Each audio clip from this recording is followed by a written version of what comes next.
Welcome friends to my lecture on mechatronics, that is introduction to the mechatronics.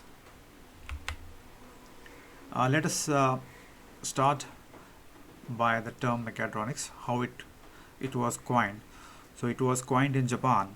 A company called Yasakawa Electrical Corporation coined this term and named it as mechatronics, a new branch.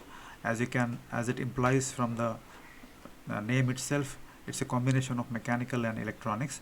So in other words, if you put it in other words, when you use electronics to improve the mechanism efficiency, you have what is a new term called as mechatronics. Okay, so now we will before we go to the basic mechatronics, we will just go through industrial revolutions which took place from time to time. The industrial revolution 1, okay, during 18th century. The power of steam engine for locomotives and mechanization were the main features of industrial revolution 1. So it leveraged on mechanical advantage for creating simple machines. Okay, coming to industrial revolution 2, though electricity was invented in 18th century, it was actually harnessed more from 19th century onwards. Okay, and also Ford's assembly line vision was one of the main features of industrial revolution 2. Ford's vision of assembly line involved a lot of industrial engineering and saved on labor efforts and costs.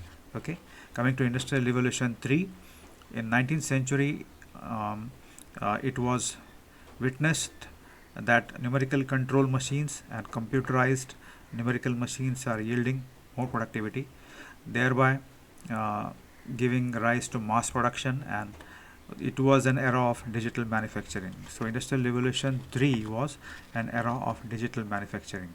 Then coming to industrial revolution 4, it is nothing but industry 4.0 as it is known these days, or CPS, cyber physical systems as it is commonly known as. So it comprises of following main technologies. Number 1 is IoT, that is Internet of Things. Number 2 is 3D printing.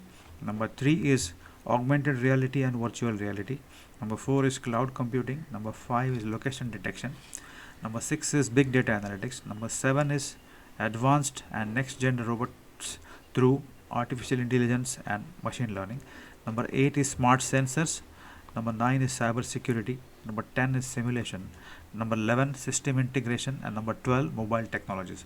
So these are the technologies of industry revolution 4 or industry 4.0, which we will see when as we proceed further. Okay, so now let us go through some of the definitions of mechatronics.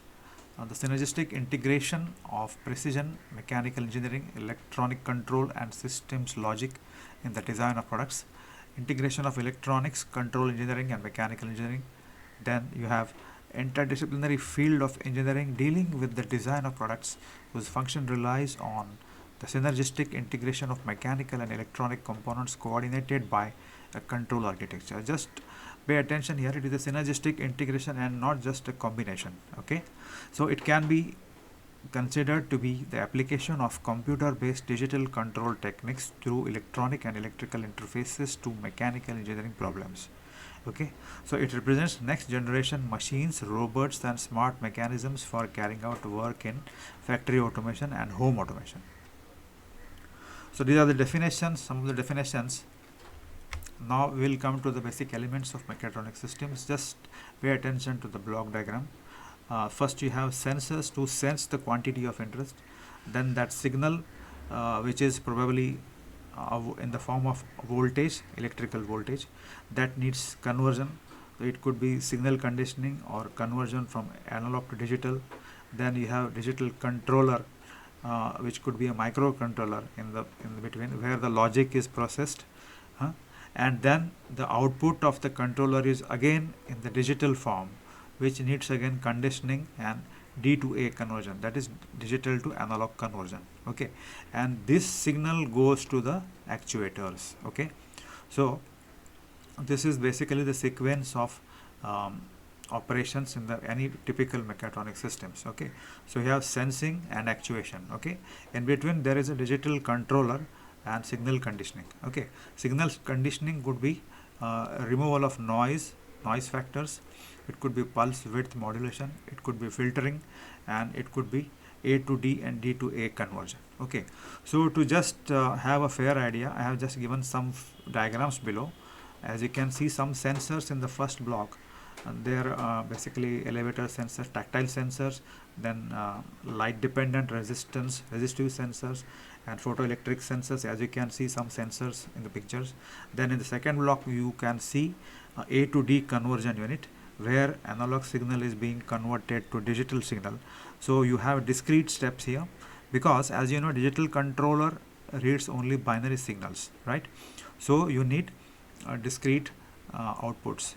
Then in the middle you have a digital controller. One typical controller I have shown here.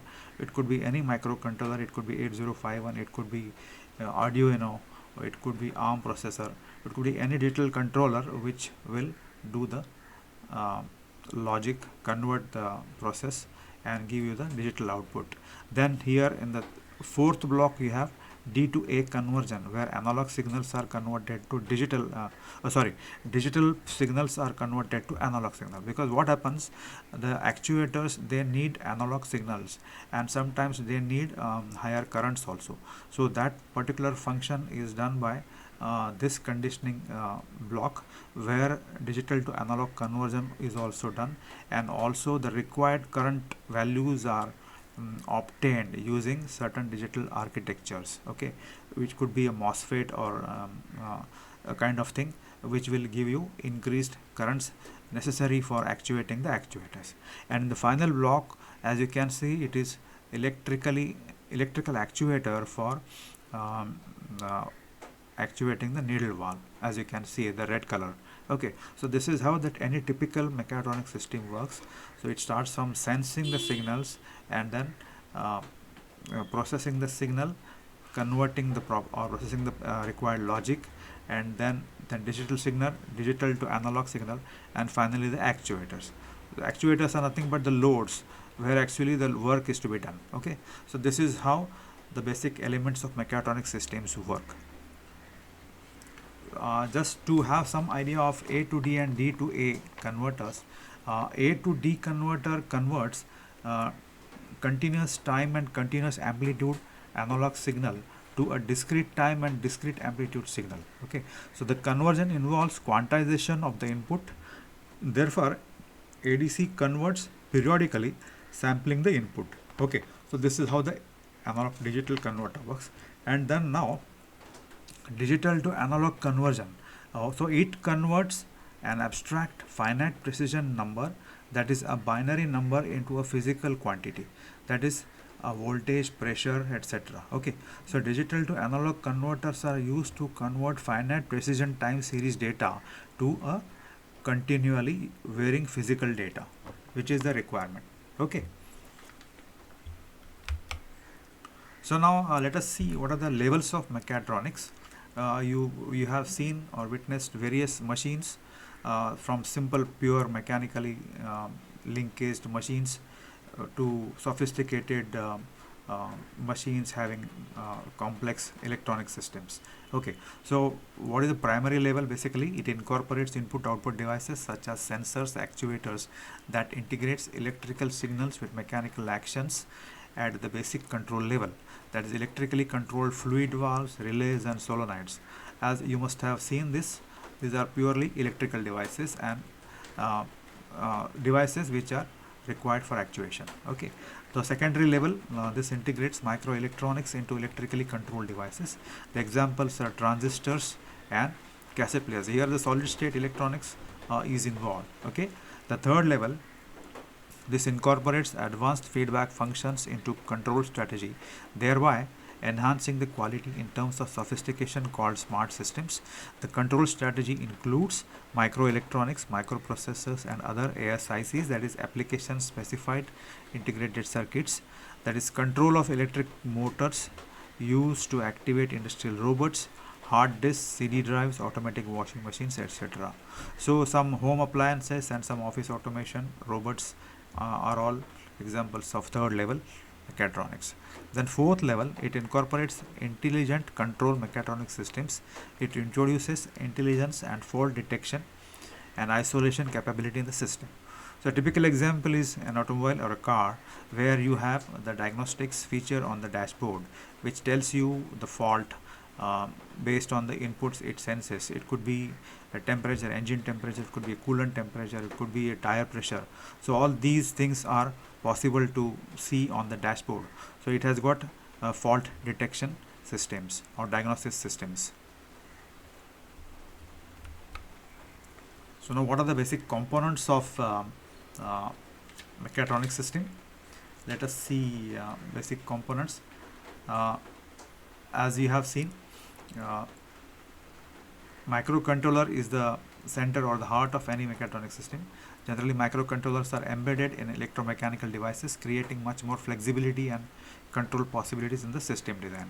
Okay, so right from sensors to actuators, you have n number of components in mechatronic systems. So actuators, when you say, they could be in the form of solenoids, voice coils, DC motors, stepper motors, servo motors, hydraulics and pneumatics actuators. These could be single acting, double acting cylinders or rotary actuators, that is the motors. And sensors, if you say, they could be in the form of switches, potentiometers, photoelectrics, digital encoders, strain gauges, thermocouple, accelerometers, inductive transducers. Okay, so these detect the state of system parameters, that is inputs and the outputs, as we have seen in the block diagram. Then input signal conditioning and interfacing.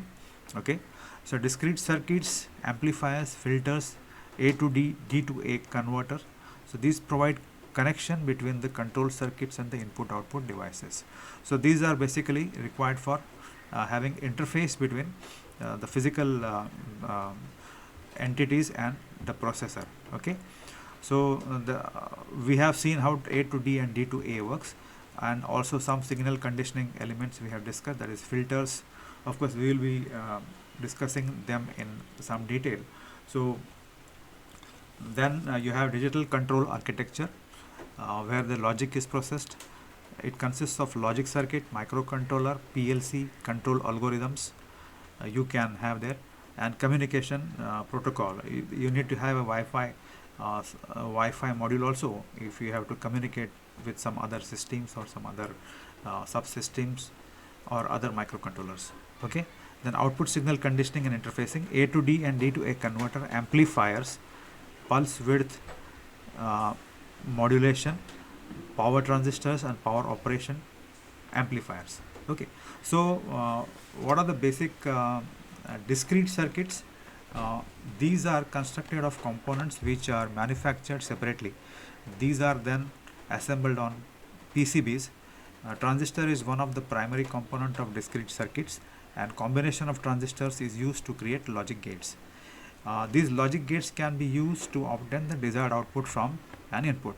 Okay, that is how the discrete circuits work. Then amplifiers, it is an electronic device that increases the voltage, current, or power of a signal.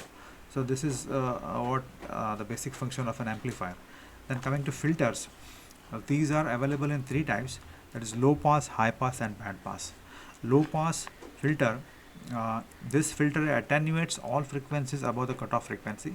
High pass filters, these attenuate all the frequencies below the cutoff frequency. Okay, and finally band pass filters, this allows specific band of frequencies to pass and all other frequencies are attenuated. So this is how the filters are used. So this is about the components. Then finally you have the graphical displays, the output which the user can see in the form of LEDs, digital displays, LCD, LED, CRT, that is cathode ray tube. These provide visual feedback to the user. So this is about the components of mechatronic systems. Now coming to control architecture. Okay, so analog circuits, to get specific actuator output based on analog input signal, analog signal processing circuits consisting of operational amplifiers and transistors are used. Okay, these are the commonly used things. Okay,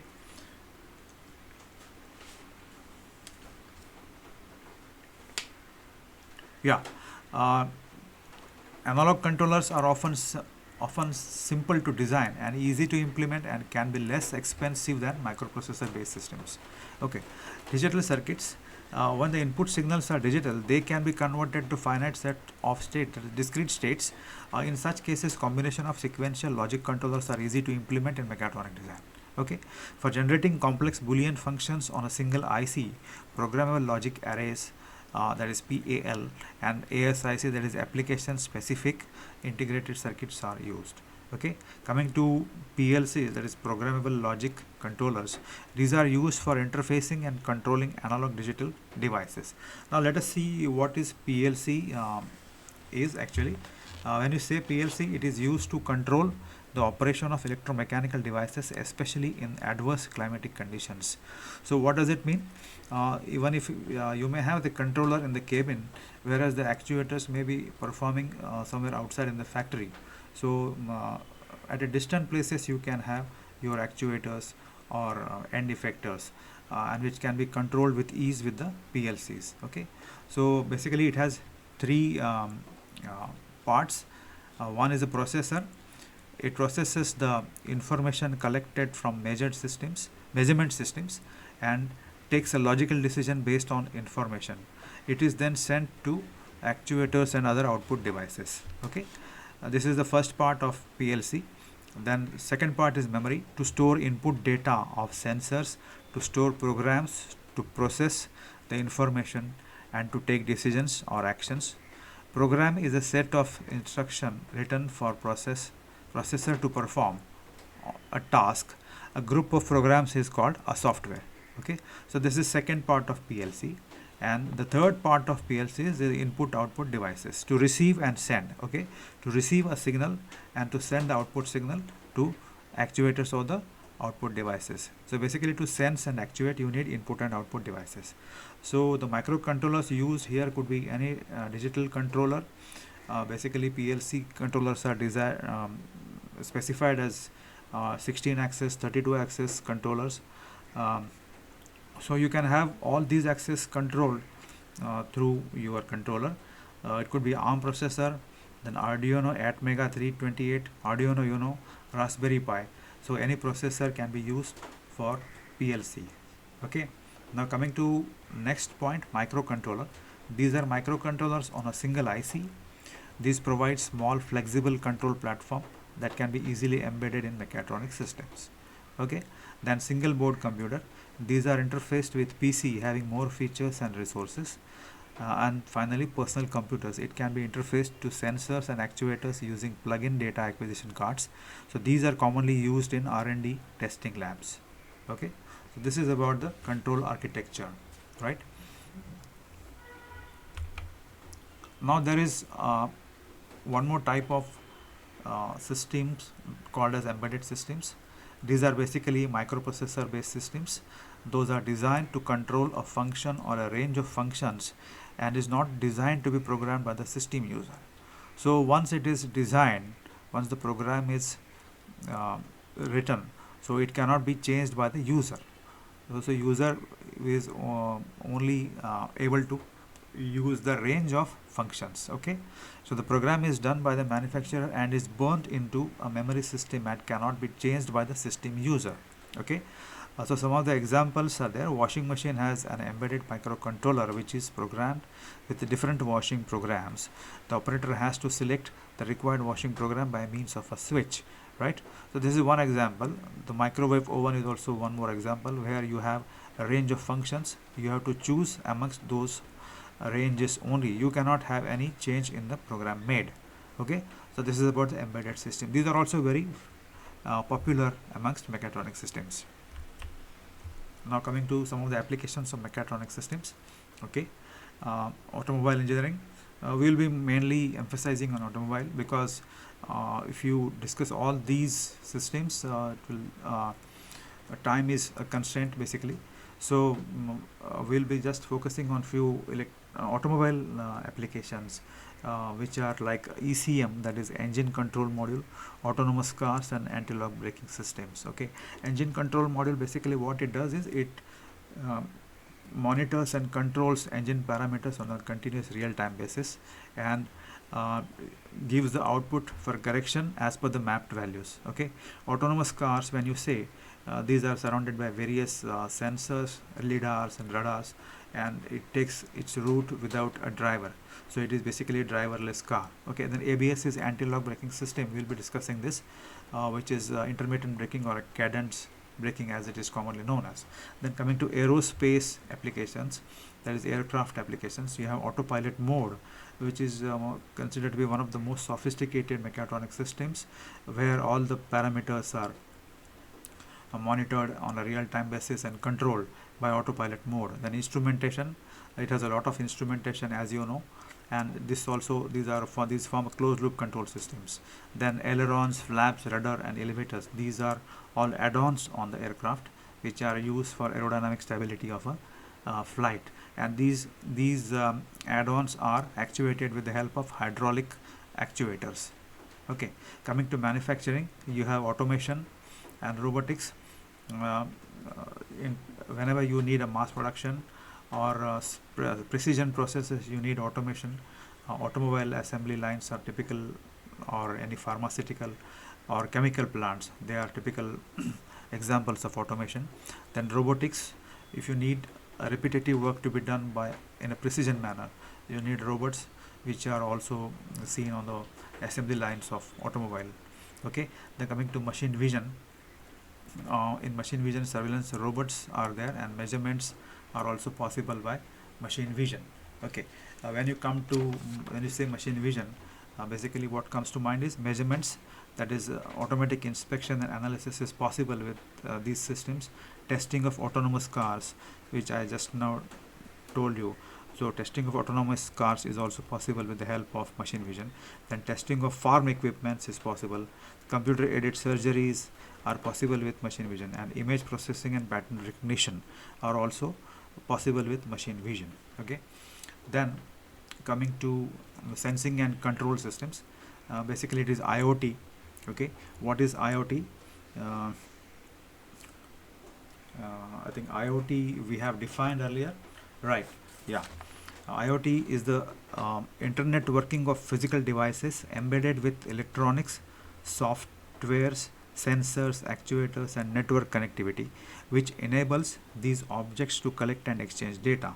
So IoT and mechatronics are complementary to each other. Okay, so what are the applications of IoT? If you have to mention a few, traffic monitoring, wearables, there is Google wearables are available, glasses. By wearing those, you can monitor human parameters, and you can have connectivity, so you can communicate to the doctors or whatever sources, depending upon what application the wearable is made. Agriculture, for monitoring the crops, monitoring the soil conditions. Then you have smart grid and energy saving, then predictive maintenance. These are all classical examples of IoT or sensing and control systems. Then in medical, you have robotic surgeries, magnetic resonance imaging is there, AI based diagnosis. These neural network based AI based modules are very popular, getting popular nowadays. Like retina diagnosis can be easily done by AI based diagnosis. There are many more diseases which also can be detected based on the patterns. Then coming to defense, you have drones, surveillance systems and GPS.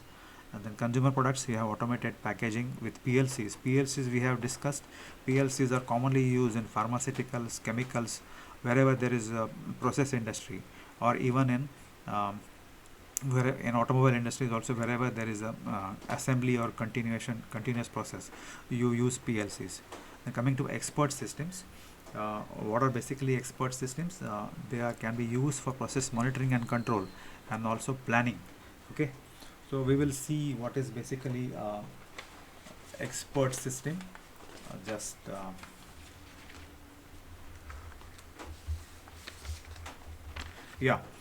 These are artificial intelligence based systems which emulate decisions and have decisions making ability of a human expert. So expert systems are designed to solve complex problems by reasoning through bodies of knowledge, okay, represented mainly as if and then rules. Okay, so if they use if and then rule rather than conventional procedural codes. Okay, so this is how the expert systems work, right?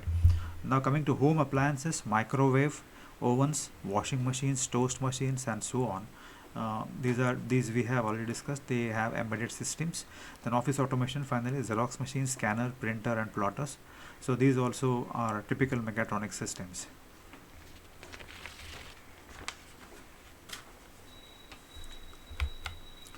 This is one typical robot. As you can see, there are two robots side by side, and you can see the automobile assembly line where the car body is being assembled.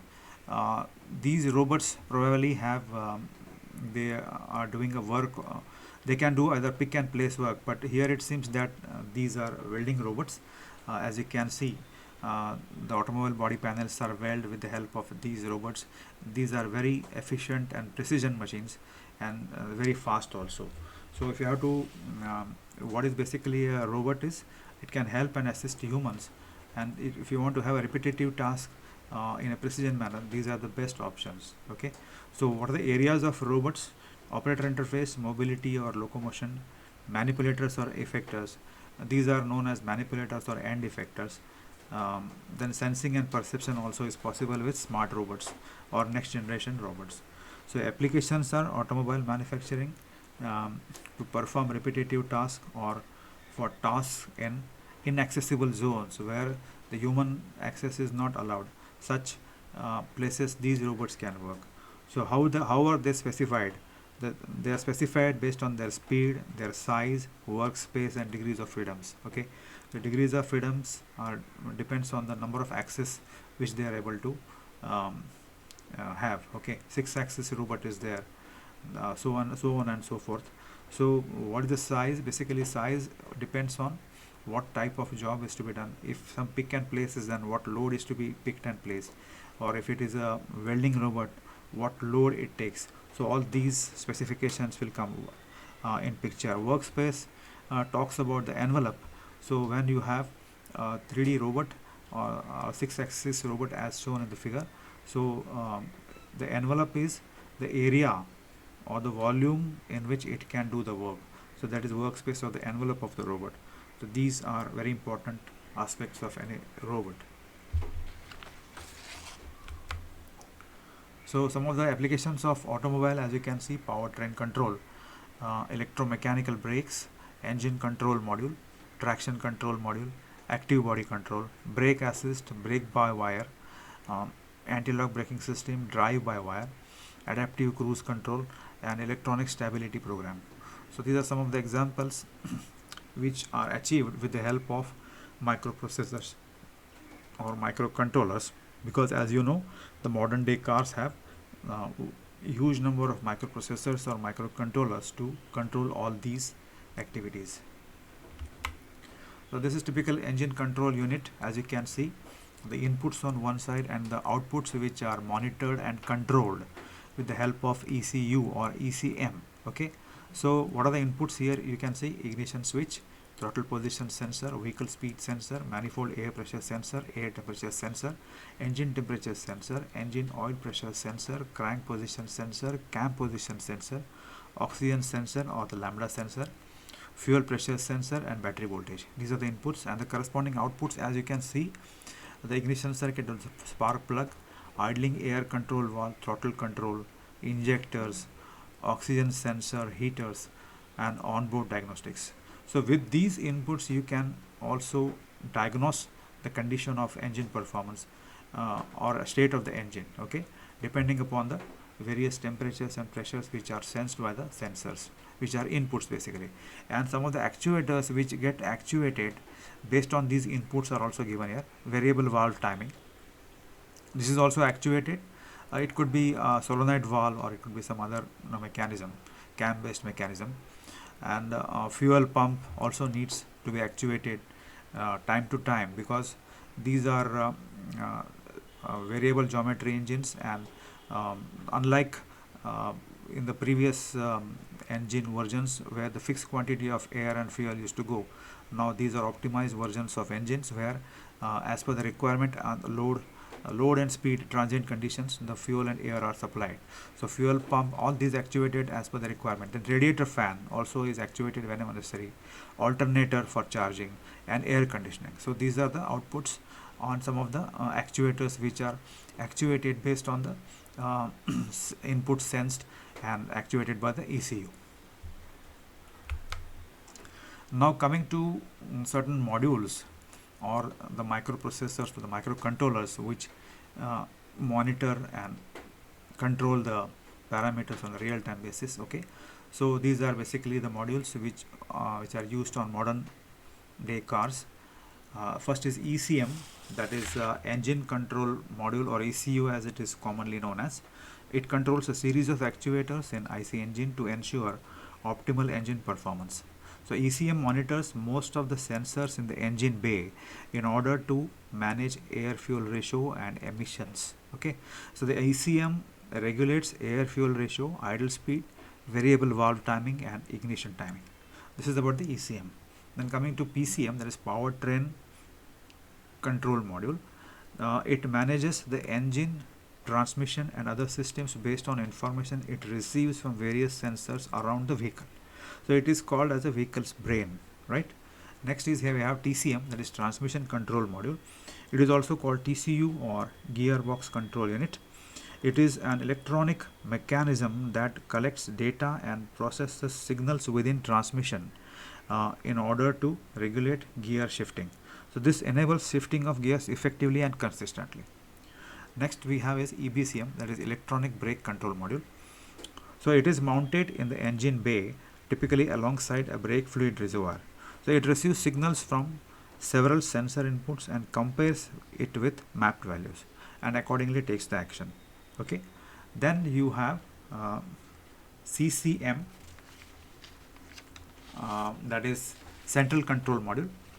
This interfaces with the RX and TX module, which provides all status information on connected field devices. It evaluates the unique event output control programming and activates any outputs which are related to the active inputs. So this is again a closed loop control system. Then you have a CTM. CTM, this is programmed to energize or de-energize the intermittent wipe relay in response to certain inputs from the wiper and washer switches. And from the windshield wiper motor park switch also, right? So this is CTM. Then you have GEM, that is general electronic module. So general electronic module is an electric component that integrates several power semiconductor devices into one package to perform power conversion function. It is an electro-thermomechanical device optimized for power converter operations. Okay, then you have SCM, that is suspension control module. Okay, suspension control module or the ride control module is a part of air suspension system in vehicle if it is equipped with air suspension. The system works with a height sensor, solenoid, airbags, air compressor, and the control module. So this is how the SCM works. Then you have SCU, that is speed control unit. These devices control the speed of the motor by controlling the frequencies. The alternating current frequencies, if they are changed, you have the speed control. Sometimes VFDs are also used. There is various variable frequency units. So either VFDs or you have these alternating current frequency change can be used. Okay, then finally you have TCUs. There is telematic control unit. Okay, so telematic control unit refers to the embedded system on board that wirelessly connects the vehicle to cloud services or other vehicles via V2X standards over a cellular network. Okay, so this is basically telematic is used for vehicle to vehicle communication and also for vehicle to network module communication. So this gives information about the traffic and all other conditions. So this is how the telematic unit works. And I think we have one more module which is BCM, that is body control module, uh, or central body control module, is a processor based power distribution center that supervises and controls functions related to the car body, such as lights, windows, security, door locks, and access control and comfort controls. So this is about the BCM. Okay.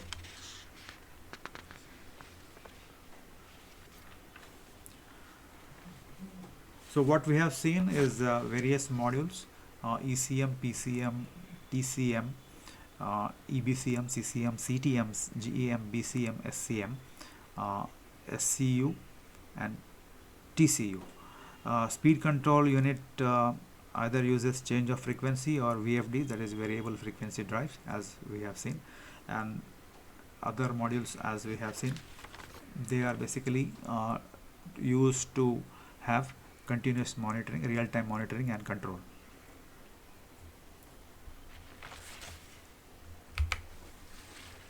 Now this diagram, as you can see, it shows all possible mechatronic systems available in the cars. Right, if you just take a look, if you start from the front, the engine ignition, then lighting, collision avoidance systems, tire pressure monitoring, seat and pedal position, transmission control, stability control, suspension system, braking control, security system, emission controls, noise cancellation, entertainment systems, cabin environment controls, airbag deployment, communication systems, navigation systems, and fuel injection. So these are all part of mechatronic systems of a car.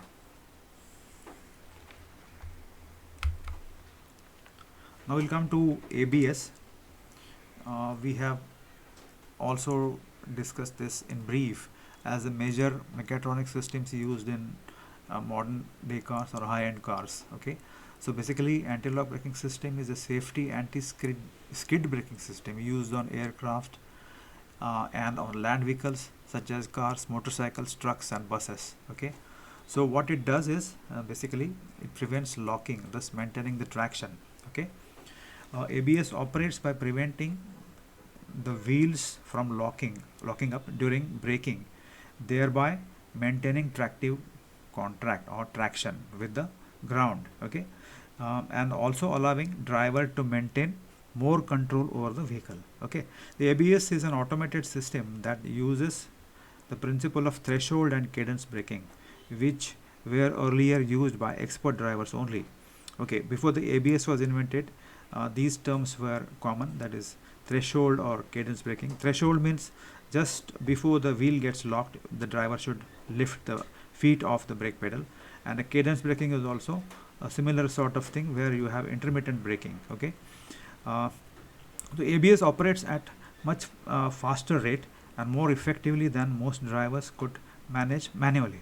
Okay, so this is, instead of using driver expertise, you have a mechanism available here. Although ABS provides improved vehicle control and decreased stopping distances on dry and slippery surfaces, it may not give the same on loose gravel or snow covered surfaces, but still improves steering control. Okay, so you can brake and steer simultaneously. That is the main advantage of ABS. ABS is much sophisticated and effective system. Modern versions may not only prevent wheel lock under braking, but may also alter the front to rear brake bias. So this function, depending on its specific capabilities and implementation, is known commonly as EBD, that is electronic brake distribution, then traction control system, emergency brake assist, or ESC, that is electronic stability control. Okay, so what are the components used in ABS? You have wheel speed sensors, then a valve, pump, and a controller. Okay, that is what is used in any typical ABS system. We will see one diagram. As you can see here, you have the electronic control unit here, then hydraulic modulator, which modulates the pressure for intermittent braking, and you have the wheel speed sensor here, which is basically a magnetic sensor, or could be a Hall effect sensor, wherein you have the magnetic field which interacts with the toothed wheel sensor ring. Okay, and as the toothed wheel sensor wheel rotates, the flux is cut thereby reversing the magnetic field, and this signal is sensed by the ECU. Okay, so this signal depends on the speed of the wheel, that is the speed, also the speed of the toothed sensor ring. So this is how the speed is sensed, and depending upon that, it applies the brakes accordingly. Okay, and it is wheel bias is also, I think we saw that term here. That is, all the four wheels will have different braking actions depending upon the situation. Okay, so this is how the intelligent ABS works, as you can see. So it is intermittent braking or a cadence braking, and this avoids wheel locking. It allows steering simultaneously, thus allows the vehicle control. So I think this is about few mechatronics applications in automobile, and we have discussed some other applications also. So what is required here is when you know how the system works and what are the elements. If you are given a particular system, you should be able to identify what is sensing element in the system, what is the signal conditioning going on, what type of converter is there, A to D and D to A, which processor is used, what is the output sensing, what are the actuators used. So if you're given a system, you should be able to visualize various elements of mechatronic system. And I think with this video, I hope you have understood the basic of mechatronics. Thank you.